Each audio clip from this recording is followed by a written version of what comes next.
Bonjour à tous et bienvenue sur la chaîne Les Stats JDR, une chaîne sur laquelle on pense le jeu de rôle pour vivre ou faire vivre des expériences personnelles et viscérales, et j'ajouterai même cinématiques. Aujourd'hui, je vais aborder un concept, ou plutôt un état d'esprit, qui à mon avis peut avoir des effets très vertueux sur différents concepts que j'aborde souvent sur la chaîne et que je prône, comme par exemple le rythme, la densité, l'intensité et la fluidité narrative. C'est-à-dire tout ce qui va permettre de donner l'impression qu'une histoire se déroule de manière fluide, de manière organique, alors même que cette histoire n'est pas préécrite, puisque c'est le propre d'un jeu de rôle, en tout cas un jeu de rôle intéressant à mon avis. Et donc cet état d'esprit va avoir un effet vertueux là-dessus, sans en être la clé absolue, et je pense que c'est un état d'esprit que certains joueurs et MJ, ont, mais qui n'est pas si répandu, et je reviendrai là-dessus. Alors qu'est-ce que c'est que cet état d'esprit? Eh bien c'est le fait de jouer en avançant. Alors qu'est-ce que c'est jouer en avançant? On va d'abord se pencher sur cette question, et ensuite j'essaierai de détailler les quelques domaines du jeu de rôle dans lequel jouer en avançant peut être un facteur et peut vous aider à améliorer vos parties, sauf pas forcément en le faisant tout le temps, mais au moins en puisant quelques idées dans cet état d'esprit-là, et trouver votre propre équilibre, pas besoin d'aller dans l'extrême de cette manière de jouer.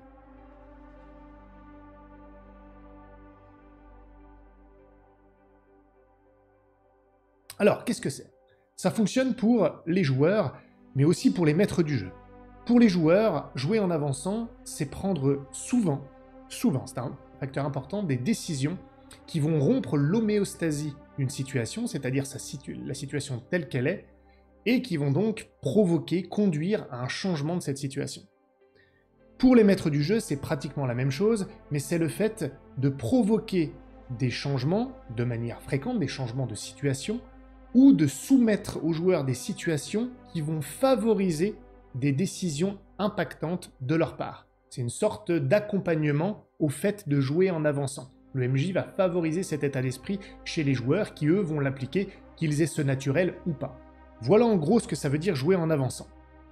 Alors certains vont me dire, c'est abstrait, ou au contraire c'est tout à fait logique, voire j'enfonce une porte ouverte. Dans la théorie, c'est une porte ouverte, parce que pour faire avancer une intrigue par exemple, il faut bien avancer, donc tout le monde joue en avançant. Oui, mais en réalité, tout le monde ne joue pas souvent ou systématiquement en avançant.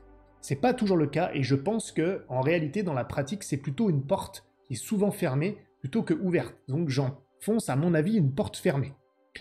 J'ai eu la discussion d'ailleurs récemment avec un maître du jeu qui est Jean Dindon, qui a fait toute une série de podcasts d'ailleurs très intéressants. J'ai participé à l'un d'eux qui va sortir je crois le 21 décembre. Je vais vous mettre le lien en description vers sa chaîne, c'est là où vous retrouvez tous les podcasts entre rôlistes qu'il a organisés.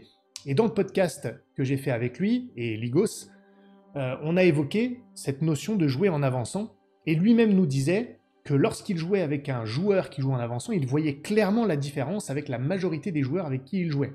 Il nous a même conté un exemple qu'il a vécu, où il s'est laissé surprendre parce que le joueur avançait beaucoup plus vite que prévu, et donc il s'est trouvé beaucoup plus vite à court de ce qu'il avait préparé, ce qui lui l'a obligé à plus improviser. Ce qu'il ne voyait d'ailleurs pas comme quelque chose de négatif, je tiens à le dire, mais il notait bel et bien une forte différence. Et puis plus récemment, j'avais discuté avec une autre MJ de ça, qui expliquait que lorsqu'elle était confrontée à ce type de joueur-là, elle voyait elle aussi une différence forte et que ça pouvait être à double tranchant, en ce sens que ces joueurs allaient faire avancer l'histoire et conduire à un rythme effréné plus facilement, c'est-à-dire qu'ils lui demandaient à elle, MJ, beaucoup moins d'efforts, en trouvant des idées, en avançant, mais d'un autre côté, ça l'obligeait à être toujours sur le qui-vive, parce qu'elle allait devoir souvent improviser, et parfois ils allaient prendre des voies raccourcies, et fait pour accélérer les choses et avancer le plus vite possible. Bon, donc, vous voyez, c'est pas forcément un comportement si répandu que ça, et quand je vais rentrer dans le détail, j'espère que vous comprendrez un peu mieux ce que je veux dire, et la singularité de cet état d'esprit de jeu pour MJ et PJ, qui est de jouer en avançant. En bref, si je devais résumer, la manière de penser, l'état d'esprit de jouer en avançant, c'est le fait de prendre des décisions qui feront avancer l'histoire avec un grand H. Et je précise bien avec un grand H, parce que l'histoire, ce n'est pas que l'intrigue. On va le voir dans les éléments que je vais aborder, il y a aussi l'intrigue, mais ce n'est pas que ça. On me dit souvent, oui, mais toi, tu veux faire avancer parce que l'intrigue, c'est plus important pour toi que les relations entre les personnages. Ce qui est complètement faux, mais pour moi, l'évolution des relations entre personnages, ça fait partie de l'histoire avec un grand H, et pas forcément de l'intrigue. Pour autant, le principe de jouer en avançant va s'appliquer ici.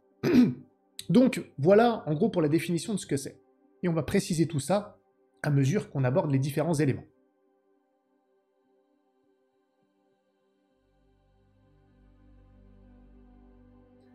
Alors, on va commencer par le plus évident. Qu'est-ce que ça veut dire jouer en avançant, en tant que joueur ou MJ, lorsque l'on s'attelle à l'intrigue? Ça va être le plus évident, et lorsque les joueurs ont une tendance à jouer en avançant, ça va souvent être sur cet aspect-là. Donc, je répète que c'est pas que ça. Jouer en avançant, c'est pas que l'intrigue, mais ça l'est aussi.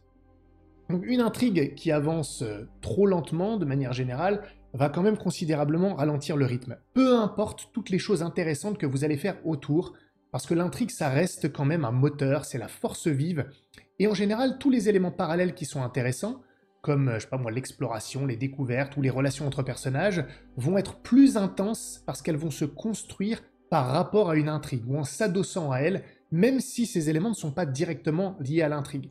Ça a toujours plus d'enjeux des relations qui se développent entre les personnages, si on sait qu'en plus, ces relations peuvent avoir un impact sur l'intrigue qui se joue parce qu'on s'entend moins bien, donc on a moins de chances de réussite, ou ce genre de truc. Donc l'intrigue est quand même fondamentale. Je parle souvent, en guise d'exemple, du jeu vidéo Skyrim.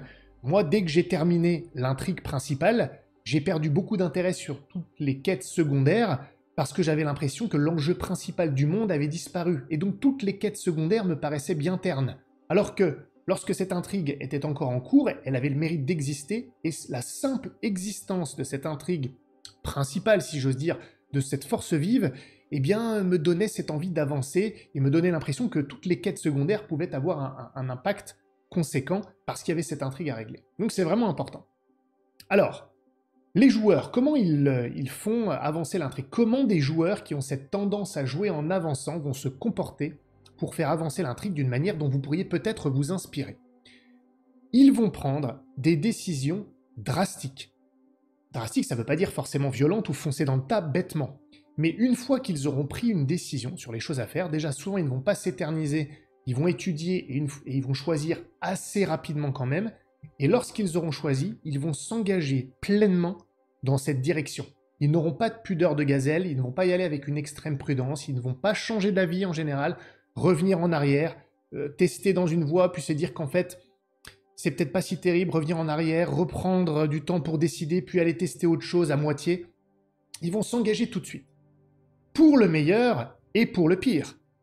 Bien souvent, en faisant cela, ils vont y laisser des plumes, parce que aussi le propre de ces joueurs qui jouent en avançant, c'est de ne pas s'attarder sur tous les micro-détails ou toutes les micro-possibilités d'échec. Ils vont regarder les grandes lignes, ils vont pas le faire bêtement nécessairement, c'est pas jouer bêtement, jouer en avançant, mais ils vont pas faire l'étalage des centaines de choses qui pourraient faire foirer leur entreprise. Et ils vont y aller. Donc parfois ils vont y laisser des plumes, parfois ils vont partiellement réussir, parfois ils vont même complètement échouer.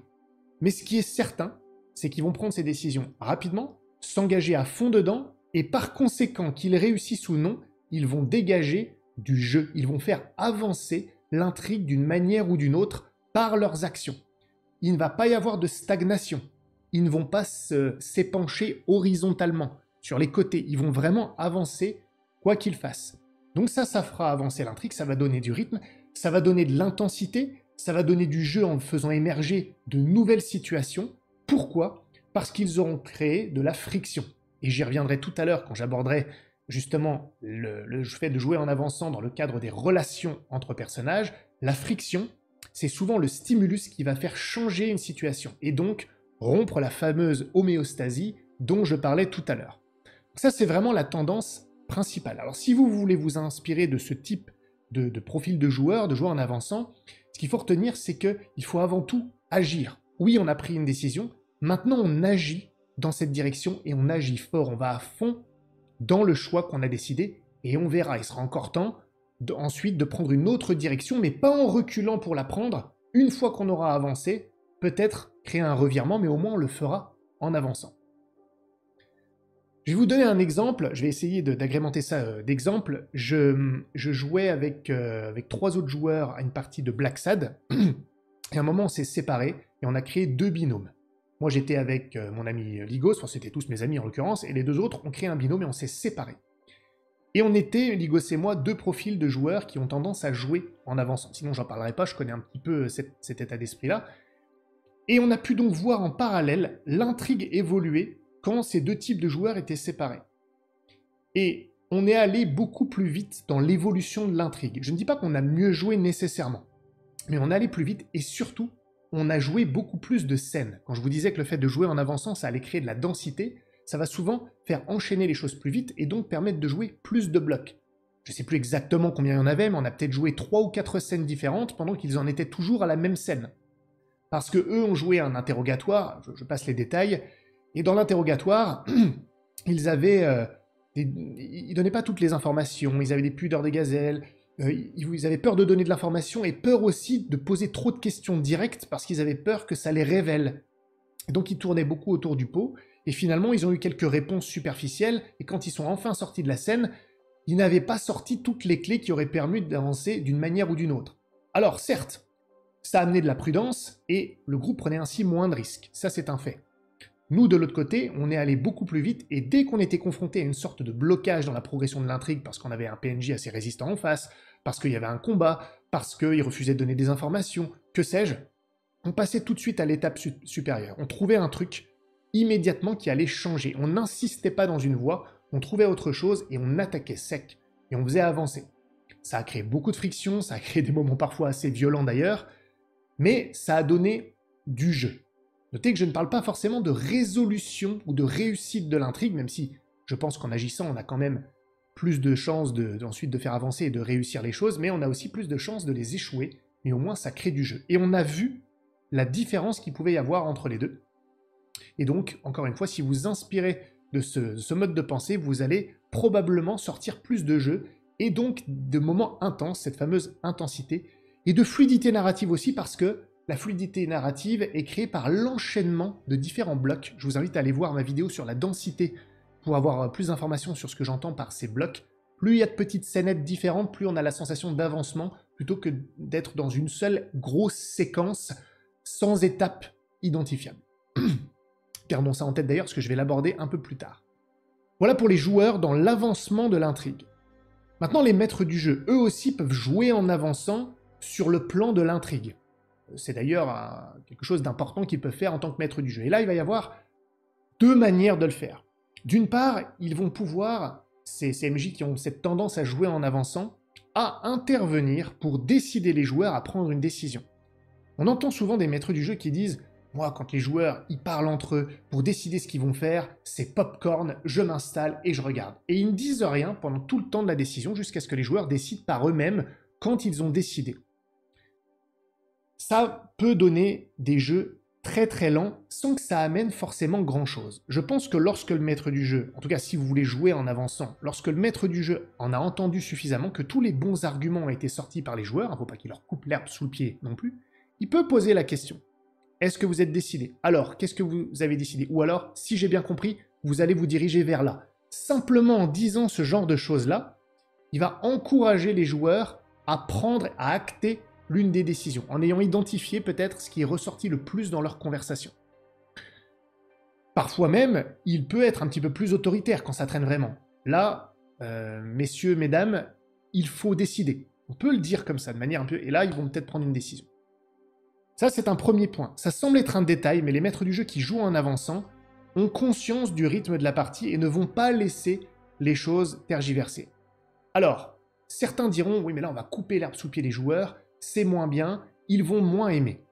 Moi, j'ai une anecdote comme ça, sur ma campagne Les Enfants du Fleuve, une session qui a été ratée, et j'en prends la responsabilité, même si les joueurs disent qu'ils sont responsables parce qu'ils ont tergiversé pendant des heures, je suis responsable de ne pas avoir fait avancer les choses.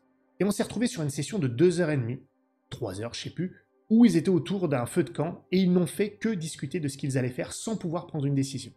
Et moi, j'ai juste regardé, sans rien faire. Depuis, je peux vous dire que j'ai changé drastiquement ma manière d'envisager cet avancement-là, et je ne le regrette absolument pas, j'en avais déjà parlé dans l'une de mes vidéos, probablement le bilan 2023, si vous voulez l'écouter. Je crois que c'était ça. Et j'aurais dû faire utiliser l'un des recours dont je viens de parler pour avancer. Et eux-mêmes ont trouvé que cette session n'était pas un précieux souvenir parce que ils se sont dit, mais on a vraiment trop tergiversé, qu'on n'a rien fait. Et ils étaient déçus. Donc, si j'avais agi, je ne leur aurais pas coupé l'herbe sous le pied. J'aurais amélioré le ressenti de la session. Donc, jouer en avançant, c'est aussi reconnaître en tant que MJ, là, cette fois, quand il faut avancer et aider les joueurs à avancer justement sur l'intrigue. Ça, c'est pour l'intrigue.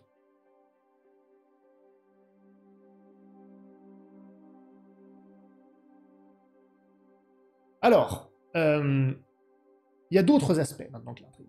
Il y a, on va passer à la deuxième chose, le fait de jouer en avançant pour tout ce qui a trait aux relations, à l'évolution des relations entre personnages, que ce soit entre des personnages joueurs ou entre des personnages joueurs et des personnages non joueurs. Et c'est là qu'à mon sens, il y a la plus grande incompréhension sur ce que signifie jouer en avançant.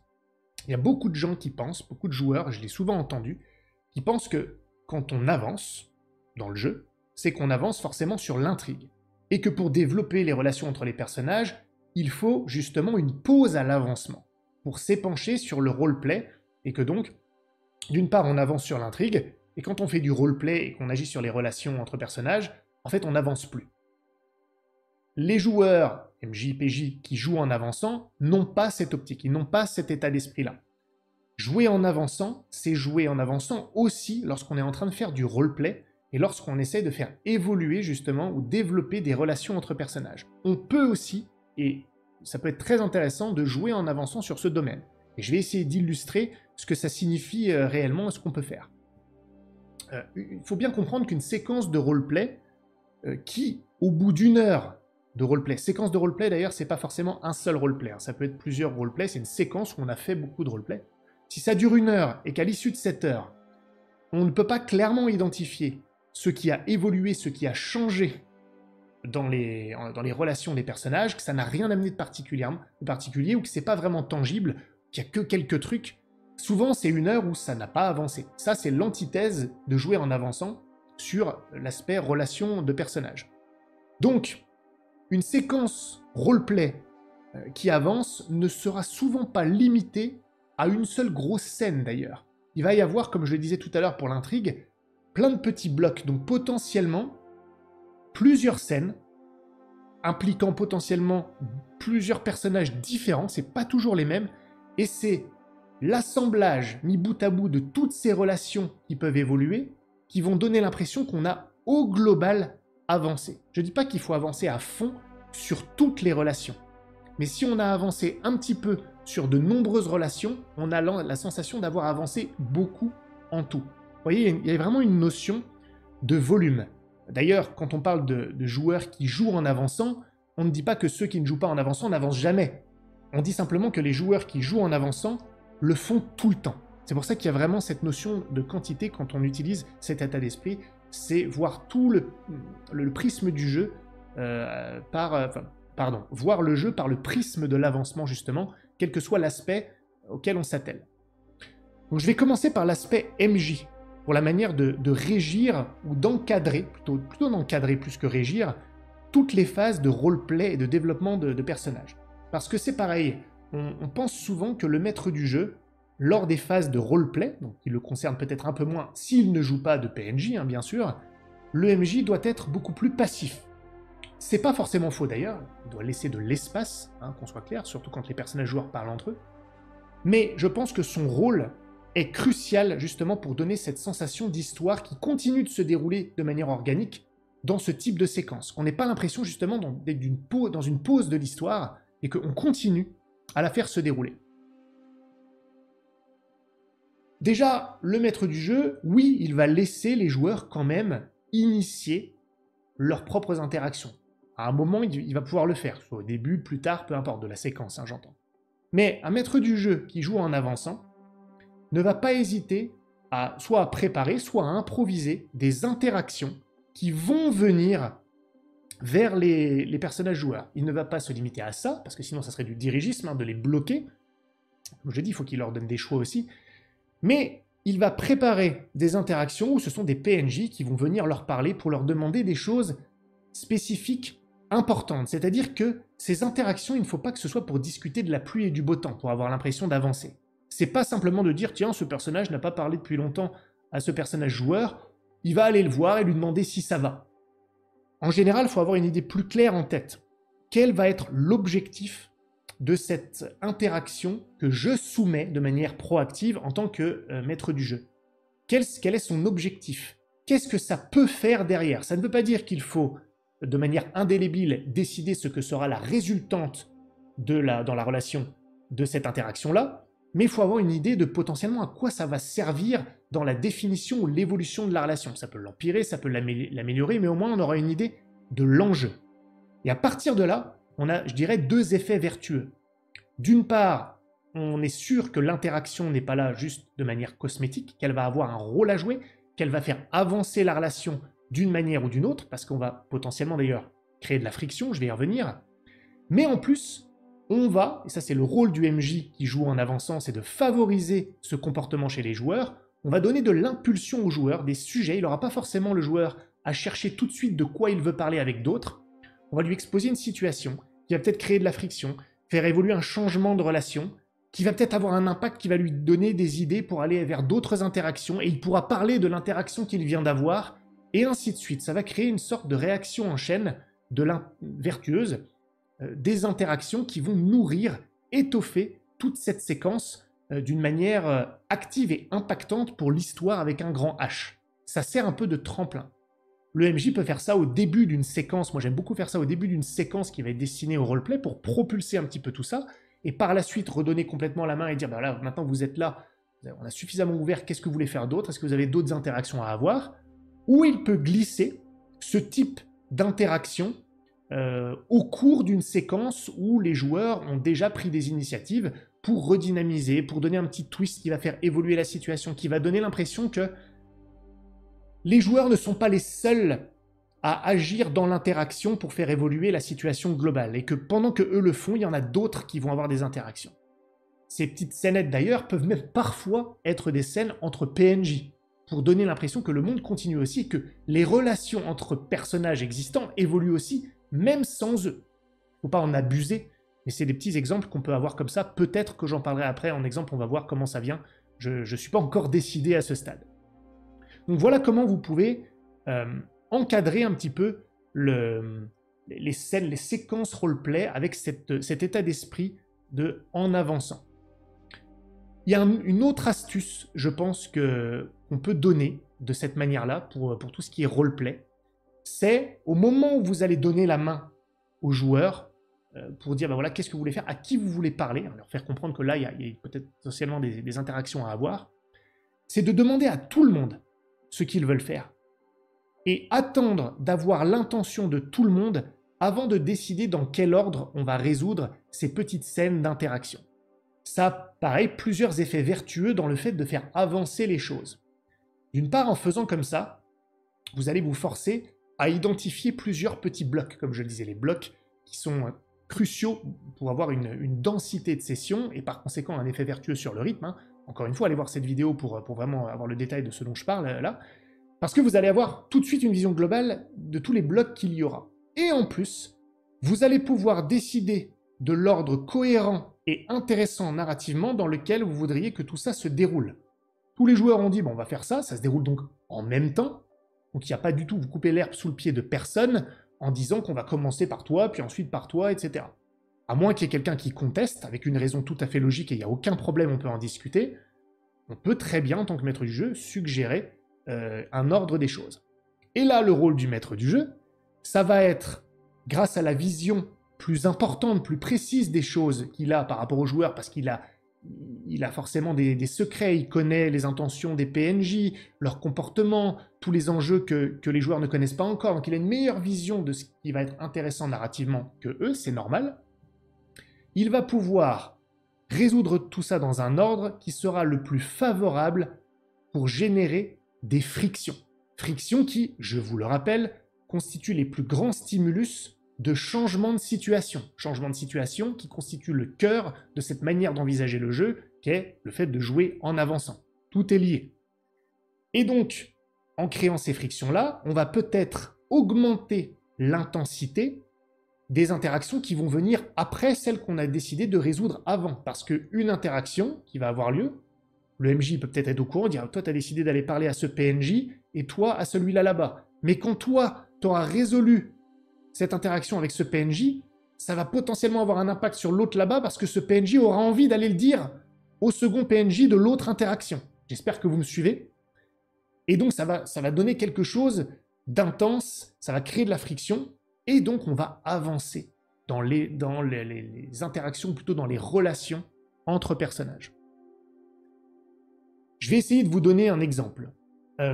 Récemment, dans ma campagne en cours, j'espère que je ne spoil pas au moment de la publication de la vidéo, je vais essayer de ne pas trop donner d'indications, mais il y a eu quelque chose dans ce goût-là. Ils m'ont tous dit ce qu'ils faisaient. Moi, d'abord, j'ai imposé des situations au début de la session. En fonction de la cohérence, de la manière dont on a terminé la session précédente, j'ai lancé les choses avec des interactions pour chacun, des situations qui étaient logiques par rapport à la manière dont on avait terminé, et ils ont eu ces interactions-là. Et l'un des joueurs a acquis il a réussi à acquérir une information qui l'a poussé, pour ça aussi que j'ai commencé par cette interaction, à avoir envie, et là d'être proactif donc, d'aller voir un autre personnage, cette fois un personnage joueur, pour lui parler de ce qu'il venait d'apprendre. Si j'avais commencé par une phase libre, il n'y aurait sans doute pas parlé.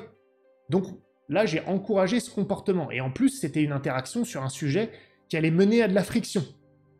Comme je savais que ça allait mener à de la friction, quand j'ai demandé aux joueurs ce qu'ils voulaient faire, ils m'ont tous dit à peu près, lui il m'a dit justement, je veux absolument aller parler à ce personnage joueur parce que je viens d'apprendre ça. Mais pendant ce temps-là, il y a un autre personnage joueur qui voulait aussi parler à ce joueur. Je lui ai dit, écoute, commence. Parce que je voulais qu'il soit présent quand le premier PJ allait venir pour dire « je viens d'apprendre ça ». Comme ça, ils auraient été 3 dans l'interaction. Et comme il y avait un lien personnel entre 2 de ces personnages joueurs, j'espère que vous me suivez toujours, ça a ajouté une double intensité. Vous voyez, c'est un agencement comme ça qu'il faut avoir. Alors parfois, ça se fait sur le moment, vous ne pouvez pas préparer ça exactement, puisque ça va dépendre de ce que les joueurs vous disent dans ces phases libres. Mais ça a mené à un avancement considérable de l'état des relations. Et après, il y en a un qui était vraiment mal à cause de ça, à cause de tout ce qui s'est passé. Il est allé s'enfermer dans une pièce pour pleurer, pour être seul. Et donc, un autre des joueurs est allé le réconforter, chose qui a été propulsée par tout ce qui s'était passé avant. Vous voyez, ça a une sorte d'effet vertueux sur l'évolution des relations. Bon, je me suis un peu laissé emporter, en plus j'ai essayé de pas trop spoiler pour ceux qui regardent la campagne, mais vous voyez l'idée. Et l'impact du MJ est très fort, alors même qu'il est celui qui parle moins dans toute cette séquence. Maintenant, les personnages joueurs, les joueurs, qui jouent en avançant, ont aussi un impact très important dans ces interactions-là, une fois qu'elles vont se dérouler. Ça va un peu rejoindre ce que je disais par rapport au maître du jeu qui va préparer certaines interactions. Les joueurs qui jouent en avançant, souvent, lorsqu'ils initient une interaction, ils ont une idée précise en tête. Ils n'y vont pas pour parler de la pluie et du beau temps. Je ne dis pas que c'est mal de parler de la pluie et du beau temps, vous pouvez y voir un intérêt de manière sporadique, ou même souvent si vous aimez, à vous de trouver votre équilibre. Mais les joueurs qui jouent en avançant, souvent ils vont avec un objectif clairement en tête. Ils veulent aborder un sujet précis dont ils se doutent que ça va avoir un impact fort sur la relation avec tel ou tel personnage. Et donc ils vont pas tourner autour du pot, que ce soit avec un personnage joueur ou avec un personnage non joueur, ils vont aborder le sujet très rapidement et de manière assez directe. Ça ne veut pas dire de manière bourrine, forcément, mais direct. Ils vont aborder le sujet, ils vont pas tourner autour du pot pendant 15 minutes d'interaction avant d'en parler. Ce qui fait que très rapidement, cette interaction devient une source d'avancement de l'histoire avec un grand H. Et comme ils le font vite, ça permet d'enchaîner plus de ces types d'interactions au sein d'une même session. Et donc d'avoir plus de scènes et d'interactions qui vont faire avancer l'histoire avec un grand H, que s'ils prenaient leur temps sur chaque interaction avant d'arriver au cœur du sujet. Parce qu'on pourrait en faire moins forcément, et donc au global, on aurait moins avancé sur les relations. Voilà, normalement, vous devriez commencer à comprendre là ce que j'entends vraiment par cet état d'esprit qui vise à jouer en avançant, encore une fois. Donc là, si je devais reprendre l'exemple précédent, hein, dans le cadre d'un joueur, vous voyez, celui qui a appris quelque chose, le joueur qui a appris quelque chose de par l'interaction que j'ai entre guillemets imposée au début, et bien immédiatement, il a voulu capitaliser là-dessus et aller voir le personnage que ça concernait pour lui en parler. Et il l'a fait de manière très directe, il a commencé par ça. Et c'est ce qui a permis après de placer toutes ces autres scènes et de vraiment de créer une sorte d'intensité. Donc le joueur a eu, à ce moment-là, un état d'esprit de jouer en avançant, en utilisant l'information pour tout de suite débloquer quelque chose et faire évoluer une situation plutôt que de la laisser stagner.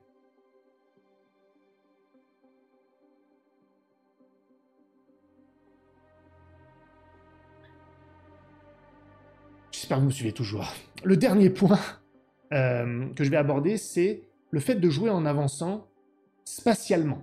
Voici c'est le meilleur terme, mais lorsque l'on se déplace, que ce soit sur des distances courtes ou lorsqu'on voyage. Là, c'est plutôt, c'est quand même important, il y a une manière donc, de jouer en avançant. Et je vais tout de suite aborder le sujet des MJ et des joueurs en vous donnant quelques exemples pour que vous compreniez la différence lorsqu'on joue en avançant et lorsqu'on ne joue pas en avançant.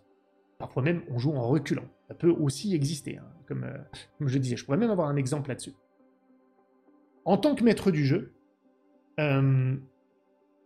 le fait, lorsqu'on indique un déplacement, que l'on décrit un déplacement de personnages non joueurs ou de personnages joueurs après qu'ils aient dit ce qu'ils faisaient, lorsqu'on est maître du jeu et qu'on joue en avançant, on ne va pas redonner la parole lorsque l'on se dit que redonner la parole ne servira à rien à ce moment-là, lors d'un déplacement. On va uniquement redonner la parole lorsque l'on sait qu'il y aura une décision à prendre une fois ce déplacement effectué. Je vais vous donner un exemple tout de suite. Les joueurs arrivent dans un couloir. Ils sortent d'une pièce et il y a un couloir. Et au fond de ce couloir, qui est assez grand, il y a une double porte. Et là, les joueurs disent... et on peut même décrire dans ce couloir, d'ailleurs, qu'il y a d'autres portes sur les côtés. Pourquoi pas? Il y a 2 portes sur les côtés et une double porte au fond du couloir. Que faites-vous? Et là, les joueurs décident et ils disent, eh bien, on va ouvrir la double porte au fond du couloir.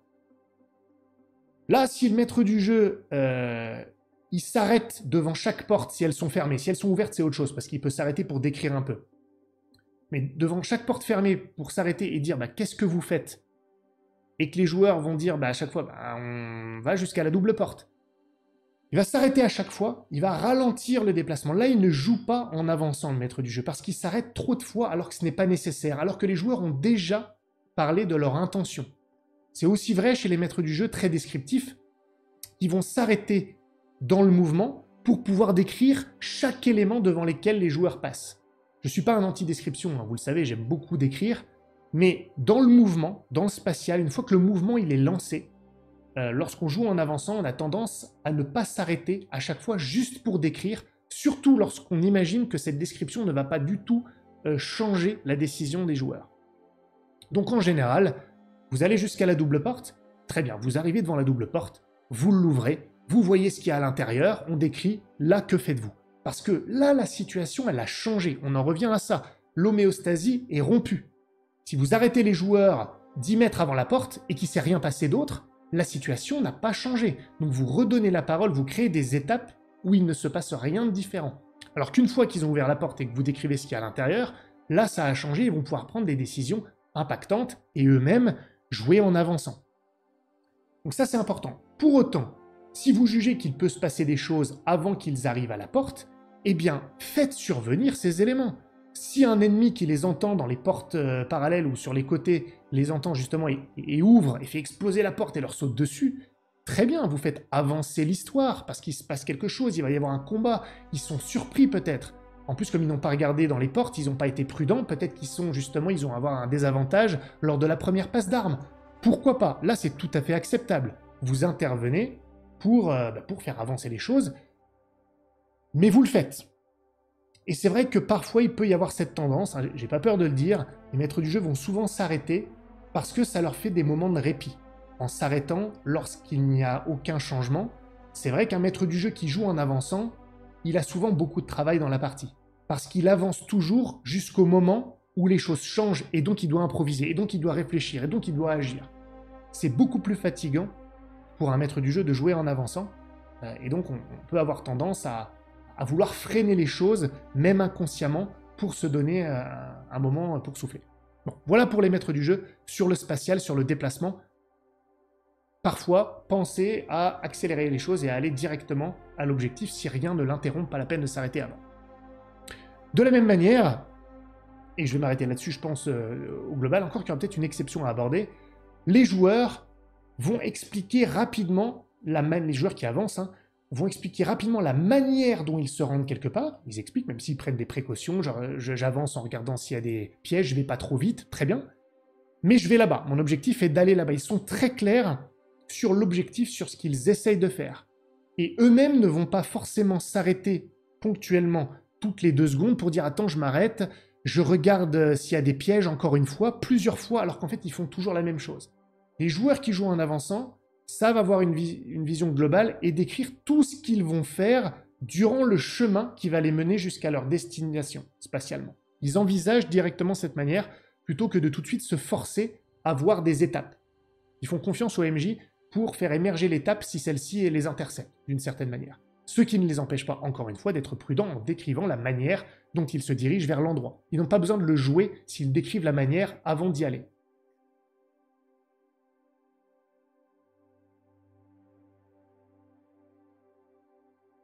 Alors, surtout sur le spatial, on peut se dire, bon, tout ça c'est des petites choses en fait, ça fait pas beaucoup de différence. Eh bien, toutes ces petites choses mises bout à bout, d'ailleurs, sans même parler du spatial, parlons de tout ce que j'ai abordé depuis le début, si vous mettez tout ça bout à bout, MJ comme PJ sur les différents aspects du fait de jouer en avançant que j'ai décrit, eh ben, ça fait une différence conséquente dans la manière d'envisager le jeu. Et c'est pour ça que je vous disais que tout le monde sait jouer en avançant à un moment ou à un autre, mais assez peu de gens jouent en avançant tout le temps. Et c'est en jouant tout le temps, ou presque, en avançant avec ce prisme-là, qu'on met bout à bout plein de petites choses qui, additionnées, vont constituer une différence très forte dans la manière de jouer. Encore une fois, ceci n'est pas une injonction pour dire « jouer comme ça, de cet extrême-là, est la chose à faire », simplement, j'essaie de vous expliquer pourquoi ça peut être intéressant de s'inspirer de cet état d'esprit pour insuffler un petit peu de dynamisme à vos parties, y compris sur les phases qui ne relèvent pas de l'intrigue, d'ailleurs, comme on l'a vu. Alors, je vais quand même souligner un dernier point, donc le point de l'exception. Il y en a sans doute d'autres, il y a toujours des exceptions, mais je voudrais en relever un quand même. Ce n'est pas parce que vous êtes quelqu'un qui jouait en avançant que vous allez toujours jouer comme ça. Il y a des moments où, esthétiquement, ou pour l'ambiance, ou pour d'autres raisons, on va pouvoir ralentir le rythme d'avancement. C'est-à-dire que même dans un déplacement spatial, par exemple, on va volontairement marquer des temps d'arrêt, en particulier, je ne sais pas moi, si on veut insuffler une sensation de lourdeur. Ça m'est arrivé dans ma campagne actuelle, au début, probablement en 3e session. Ils sont dans une forêt, et je décris les choses très lentement, et je m'arrête régulièrement pour savoir ce qu'ils pensent, à mesure que la situation évolue et qu'ils marchent doucement vers l'objectif. Je passe les détails, mais je voulais insuffler vraiment une sensation de lourdeur, de malaise, on met du temps à arriver, et là, effectivement, on avance moins vite. Donc, il y a des moments où c'est tout à fait valable de ne pas jouer à l'extrême en avançant. C'est pour ça que je dis que ce n'est pas la clé systématique à utiliser. Pour autant, ce n'est pas parce qu'on avance plus lentement que l'on n'avance pas. Il y a quand même un changement de situation, même si ce changement est beaucoup plus progressif, en l'occurrence. Ça n'enlève pas cette optique d'avancement, finalement. Bref, je voulais quand même relever cet aspect d'exception. Donc, voilà, je pense que je ne vais pas m'étendre trop sur la conclusion, d'ailleurs je l'ai déjà faite avant l'exception. Je vais m'arrêter là. J'espère que ça vous aura intéressé, que ça vous aura inspiré. Encore une fois, c'est le but principal de la vidéo, c'est de vous donner une source d'inspiration, un profil de joueur qui peut vous inspirer, dans lequel vous pouvez piocher ici et là, peut-être pour injecter quelques pointes de dynamisme, sans forcément embrasser complètement ce mode de pensée-là. Donc j'espère que ça vous aura servi. Si c'est le cas, écoutez, laissez un petit pouce bleu, abonnez-vous à la chaîne, venez poursuivre la discussion sur le Discord, le lien est en description de toutes mes vidéos pour ceux qui me demandent parfois, n'hésitez pas à cliquer et à rejoindre. La communauté est plutôt sympathique, par contre attention, ça tire à balles réelles, ne soyez pas surpris. Et puis, écoutez, je vous dis à très bientôt sur la prochaine vidéo. Salut à tous!